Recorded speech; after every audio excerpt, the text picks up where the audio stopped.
Toutes et à tous les amis, j'espère que vous allez bien. On se retrouve aujourd'hui pour le débrief hebdo de la semaine et pour préparer la semaine qui arrive comme d'habitude.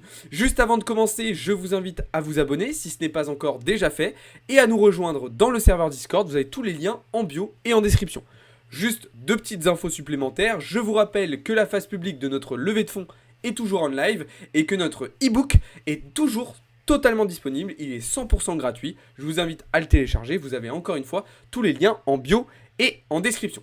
C'est parti, on va commencer tout de suite en rentrant dans le vif du sujet, en faisant un petit point sur les actualités de cette fin de semaine. Et on commence avec une première actu ultra bullish concernant la narrative RWA, donc Real World Asset, et le projet crypto Chainlink. En effet, ce dernier vient d'annoncer officiellement un partenariat avec les plus grosses institutions financières américaines. On retrouve notamment Invesco, American Trust Custody, Franklin Templeton ou encore JP Morgan. Mais alors c'est quoi ce partenariat?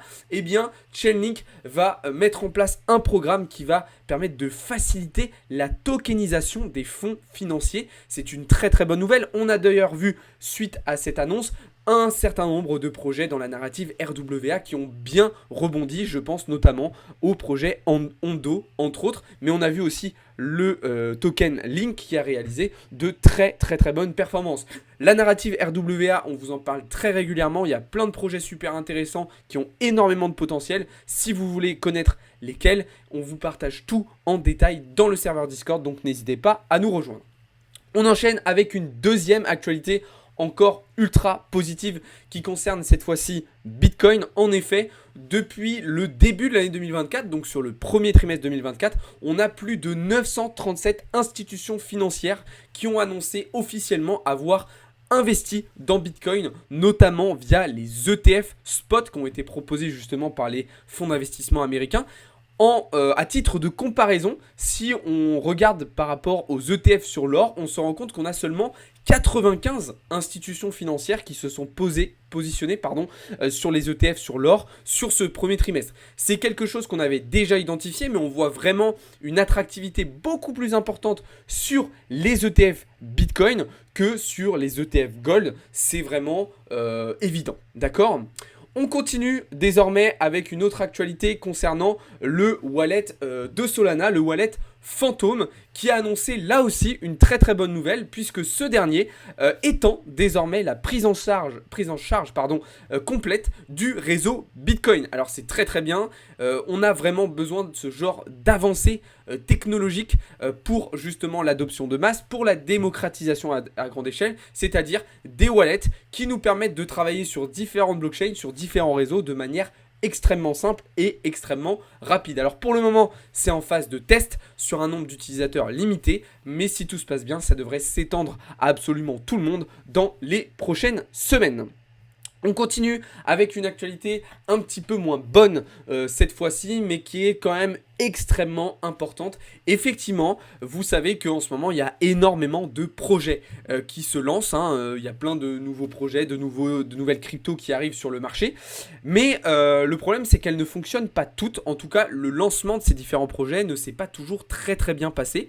Si on regarde sur les 6 derniers mois, eh bien, on se rend compte que plus de 80% des nouveaux tokens qui ont été listés sur Binance ont enregistré une baisse depuis leur listing, avec justement une baisse moyenne d'environ 40%, donc ce qui est quand même pas négligeable. Sur 31 tokens qui ont été analysés, il y en a seulement 5 qui ont enregistré une appréciation de leur valeur, le token MEM, Ordi, JUP, JTO et le WIF. Donc on voit bien que parmi tous les projets qui sont lancés, il y en a certains qui ne sont pas forcément toujours de très bonne qualité.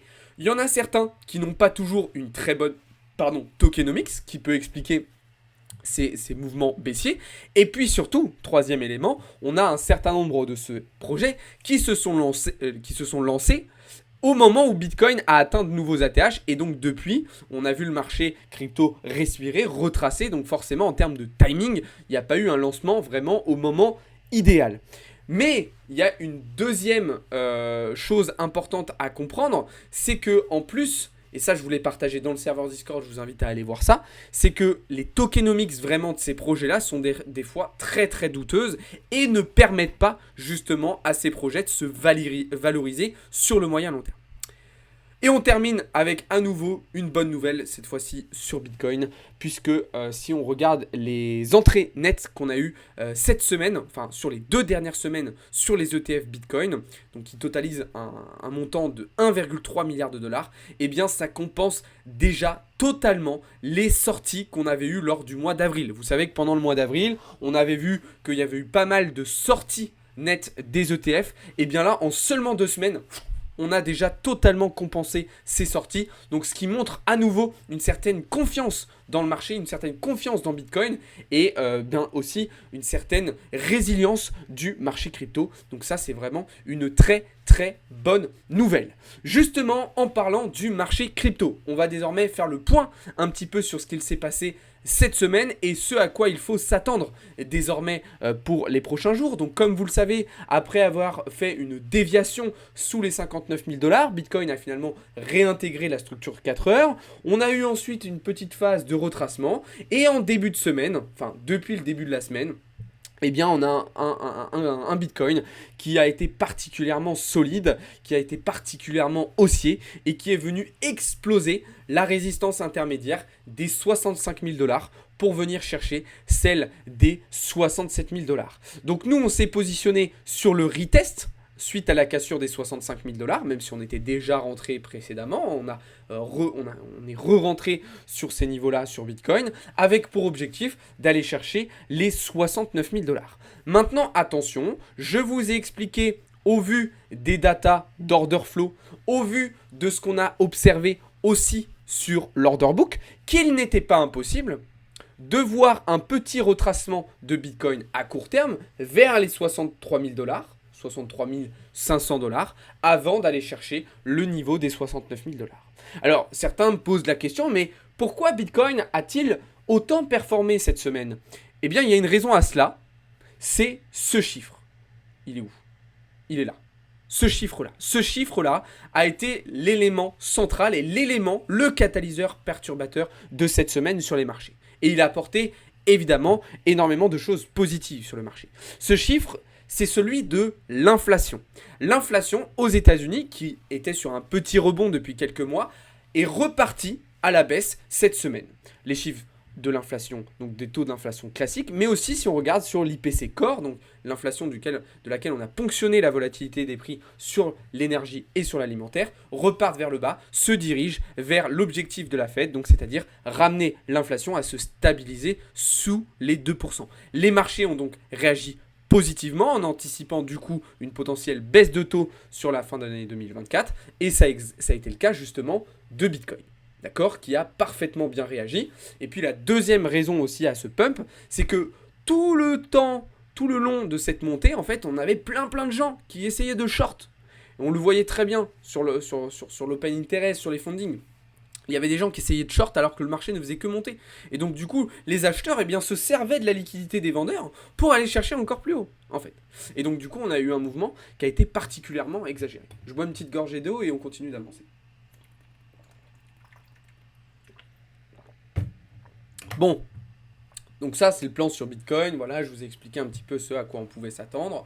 Si je devais vous faire une petite précision à court terme, donc je vous ai dit les 63 000 étaient selon moi envisageables, mais dans un premier temps, il y a déjà ce niveau-là des 65 000 qui est pour moi à retester. Dans un premier temps, c'est la première étape.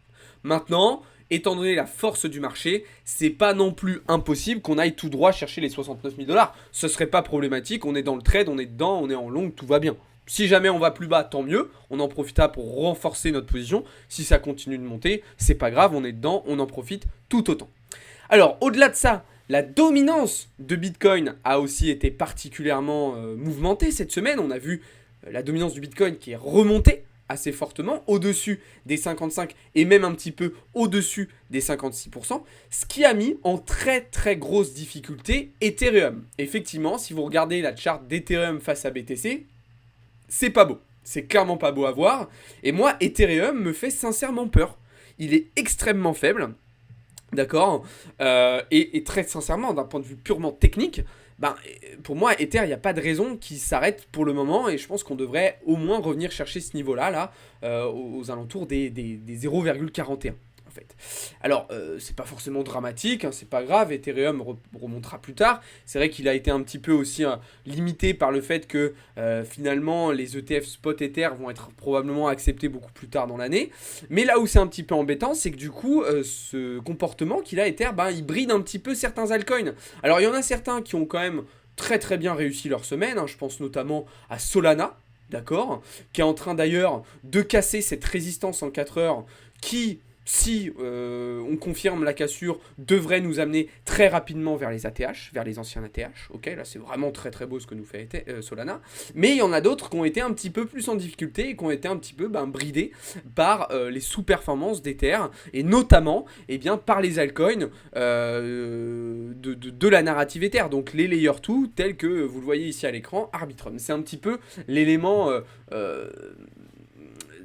perturbateur, enfin pas perturbateur, mais limitant si vous voulez, actuellement sur Ether. Alors malgré ça, il y a pas mal de gens qui disent non mais vous inquiétez pas, Ether c'est bientôt son moment, ça va y aller. Bah ouais, mais en fait le problème c'est que moi ça fait des mois qu'on me dit ça. Ça fait des mois et des mois qu'on me dit mais si Ether ça va être bientôt son tour, etc.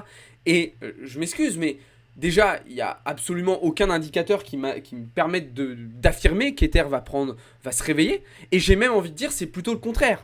On a plutôt de plus en plus d'indicateurs qui nous montrent qu'Ether n'est clairement pas en bonne posture pour le moment pour prendre le relais sur le marché. Alors ça arrivera à un moment donné, c'est sûr. Mais pour moi, ça ne va pas arriver tout de suite. En tout cas, au vu des données qu'on a actuellement sur le marché, je pense pas que ça va arriver pour le moment. Peut-être que ce sera plus tard dans l'année 2024. Et je le souhaite et j'en suis certain que ça arrivera à un moment donné. Mais actuellement, on n'est pas dans une condition, on n'a pas les conditions de marché nécessaires pour voir Ether justement vraiment repartir à la hausse, concentrer les capitaux, driver le marché et surperformer BTC. Ok ? Donc voilà un petit peu ce que je pouvais vous dire sur le marché crypto. On va désormais pouvoir basculer du côté des marchés financiers traditionnels. Et donc, on va revenir sur ce chiffre de l'inflation qui a été publié du coup durant la semaine. Je vous l'ai montré avec Bitcoin, ça a été un résultat qui a été particulièrement bien interprété par les marchés traditionnels aussi, hein, on va y venir juste après. Mais on va faire un petit point aussi sur les autres résultats macroéconomiques que l'on a eu tout au long de la semaine, parce que même si celui-ci était le chiffre phare, on a eu d'autres petites choses intéressantes. On a vu notamment le taux de chômage au Royaume-Uni repartir un petit peu à la hausse. On a vu l'inflation en Allemagne se stabiliser aux alentours des 2,2%.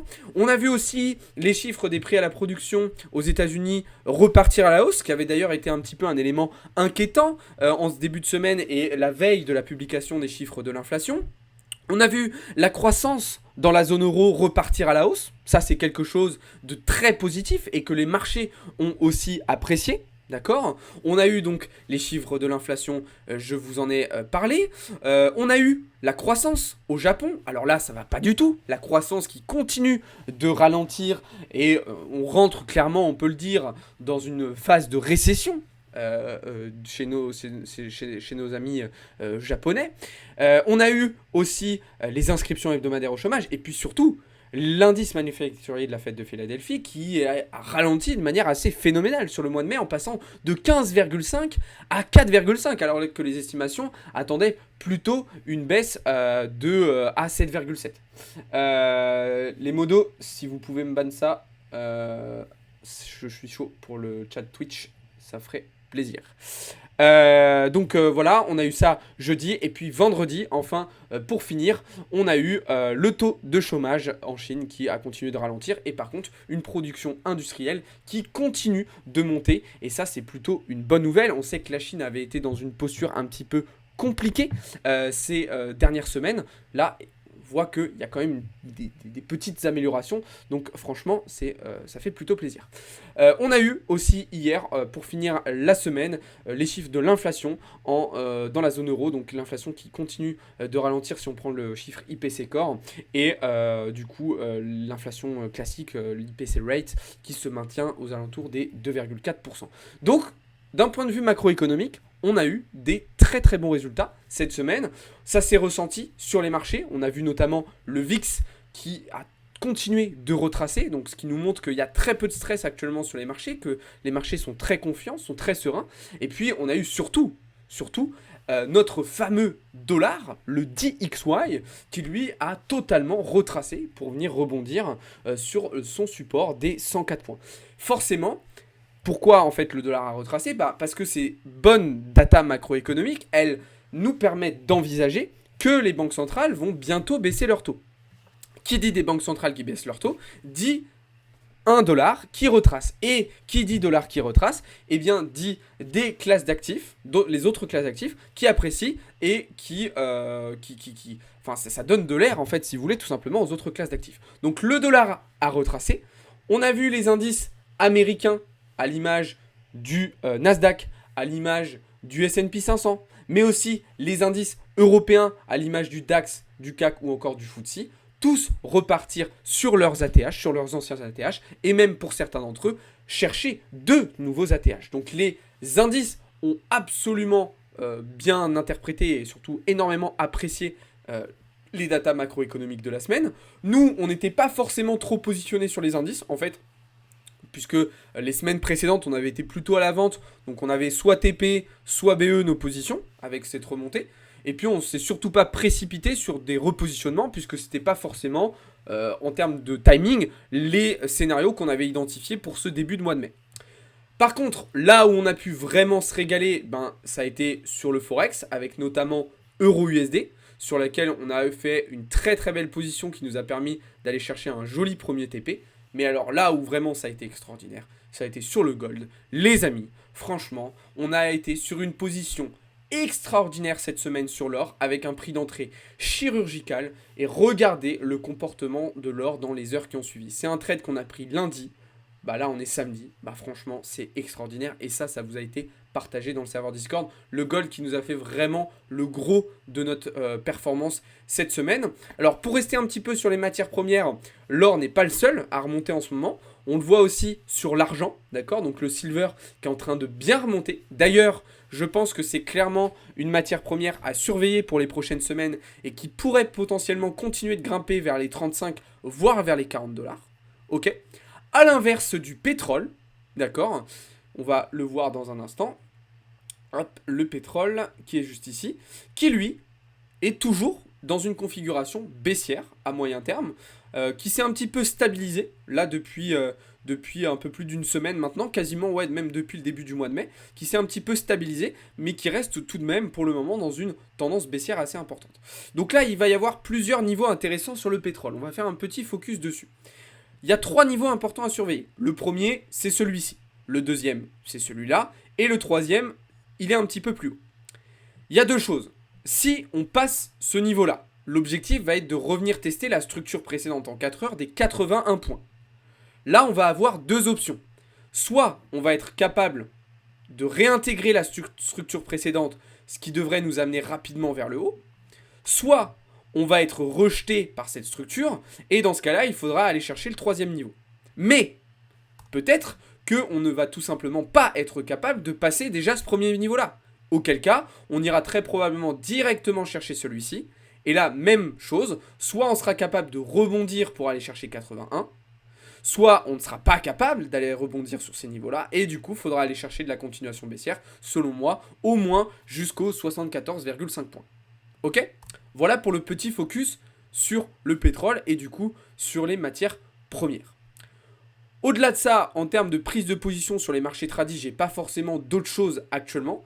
Pourquoi ? Parce que déjà, on a bien écrémé notre exposition au marché dernièrement avec pas mal de TP, pas mal de BE, 1 ou 2 petites stop loss aussi évidemment. On ne peut pas gagner toutes nos positions, on ne peut pas réussir tous nos trades, mais globalement ça a été plutôt pas mal. Et puis, de toute façon, moi je vous l'ai déjà expliqué, mais voilà, la semaine prochaine, je vais être beaucoup moins présent, je vais être beaucoup moins devant les graphes, donc ça me convient totalement d'être bien moins exposé au marché, puisque ça va me permettre de gérer la période beaucoup plus facilement. Alors justement, la semaine prochaine, qu'est-ce qui nous attend ? Parce que là, on a parlé de ce qui s'est passé ces derniers jours. Maintenant, c'est bien beau de regarder dans le passé, mais c'est aussi très très important de regarder ce qui se passe dans le futur. On va donc faire un petit point sur le programme macroéconomique de la semaine qui arrive. Alors, la semaine qui arrive, elle va commencer dès dimanche soir, puisque dès dimanche soir, on aura un discours de notre cher Jérôme Powell, président de la Banque centrale américaine, qui s'exprimera à 21h30. Lundi, journée un petit peu plus calme, même si on aura le taux préférentiel de prêt de la Banque centrale chinoise, mais bon, c'est pas un résultat qui va nous concerner directement. On aura les prêts à la production en Allemagne, mais attention, là où il faudra être prudent, tout au long de cette semaine, à nouveau, on va avoir de nombreux membres du FOMC qui vont s'exprimer. Et ça commencera dès lundi avec Waller, avec Bostic, notamment, qui vont s'exprimer sur la politique monétaire actuelle de la Fed. Mardi, on aura deux discours très importants.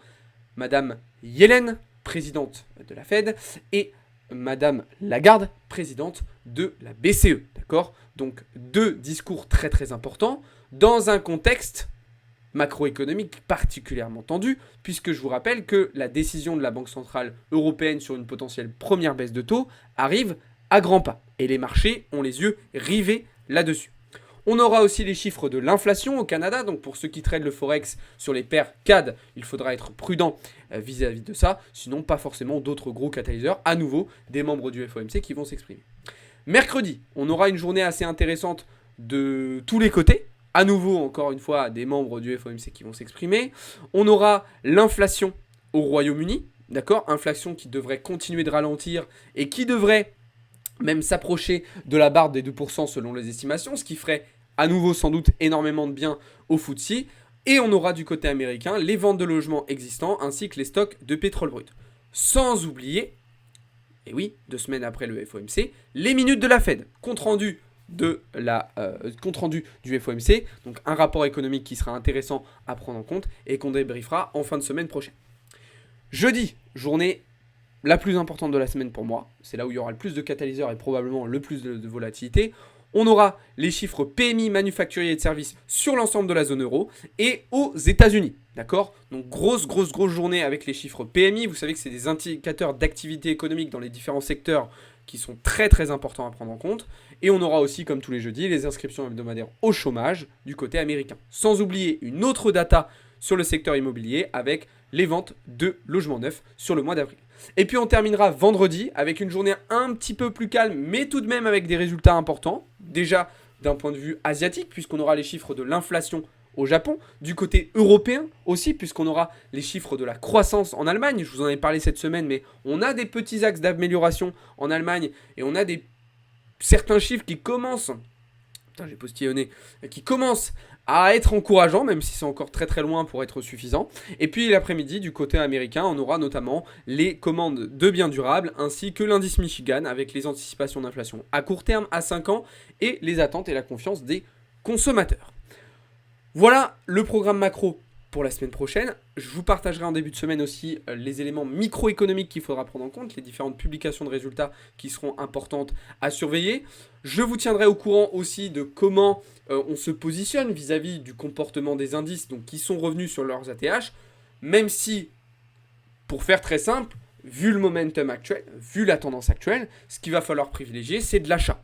Donc on va essayer d'accompagner le mouvement haussier, le flux haussier actuel, le plus loin possible. Maintenant, attention, ça ne veut pas dire qu'on va rentrer comme des bourrins n'importe comment. Non, on va attendre des replis, des spikes, dans le meilleur des cas, mais des replis pour se positionner et pour aller chercher plus loin. Moi, je ne vais pas chercher à aller partout à la fois. Je vais surtout me concentrer sur S&P et sur le Nasdaq sur le début de semaine, en tout cas. Et je pense que je vais laisser un petit peu les indices européens de côté, parce que je les ai beaucoup travaillés ces derniers mois. Et j'ai pas toujours été, c'est pas forcément la classe d'actifs sur laquelle j'ai été la plus en réussite. Donc je vais me concentrer sur les US pour le moment. Donc voilà. Semaine prochaine, donc, je vous le disais, mais on se retrouvera un petit peu moins souvent en live, en tout cas avec moi, mais vous inquiétez pas, il y aura toute l'équipe de Blockchain Capital qui sera présent, les deux Théo, Deadpool, Zarlak, Paul, Sandro, Hugo, tout le monde sera présent, il y aura du contenu, il y aura des sessions, il y aura des cours, il y aura des lives, ne vous inquiétez pas, juste moi personnellement je serai un peu moins présent, donc il y aura certains lives qui ne seront pas assurés, notamment les premières matinales de la semaine. En termes de résultats, pour terminer, on a été sur une semaine plutôt bonne, même si moi personnellement j'ai été un petit peu en difficulté sur les alts en début de semaine. En fait, juste avant que le marché crypto reparte à la hausse, je me suis fait SL sur un trade sur lequel j'avais une exposition assez importante. Donc c'est ce qui entame un petit peu ma performance de la semaine, mais sinon vous voyez qu'on a été quand même sur une très très belle semaine sur les différents services chez Blockchain Capital. Donc c'est quand même très très bien ce qu'on a eu cette semaine. Et évidemment tout ça vous a été partagé dans le serveur Discord, hein. Je reprends rien que l'exemple du trade sur le gold. Je vous l'avais partagé, je ne sais plus où est-ce qu'il est, il est ici, voilà, je vous avais dit lundi 13 mai, voilà, le long, j'ai dit le short mais c'était le long que je voulais dire, le long sur le gold, il vous avait été partagé comme d'habitude, donc vous n'aviez pas d'excuses, vous ne pouvez rien louper. Voilà les amis, j'espère que cette vidéo vous a plu. Pour ceux qui sont sur le live Twitch et TikTok, ne bougez pas, je vais répondre à vos questions juste après. Évidemment, si vous voulez un petit peu plus d'informations, je vous invite à aller voir les vidéos qu'on vous partage quotidiennement sur la chaîne YouTube. Il y a plein de contenus super intéressants. Et bien évidemment, je vous invite aussi forcément à nous rejoindre dans le serveur Discord. C'est vraiment là-bas que tout se passe. Vous avez tous les liens en bio et en description. Je pense que j'ai fait à peu près le tour des infos que j'avais à vous partager aujourd'hui. J'espère que ça vous a plu. Pour ceux qui étaient sur YouTube, si c'est le cas, n'hésitez pas à liker la vidéo. N'hésitez pas à me faire aussi vos retours dans les commentaires. Et pour ceux qui sont sur Twitch et sur TikTok, je vous le disais, on va rester ensemble. Ne bougez pas. Sur ce, bonne journée, bon week-end à toutes et à tous les amis. Ciao les amis, c'était Alex pour Blockchain Capital.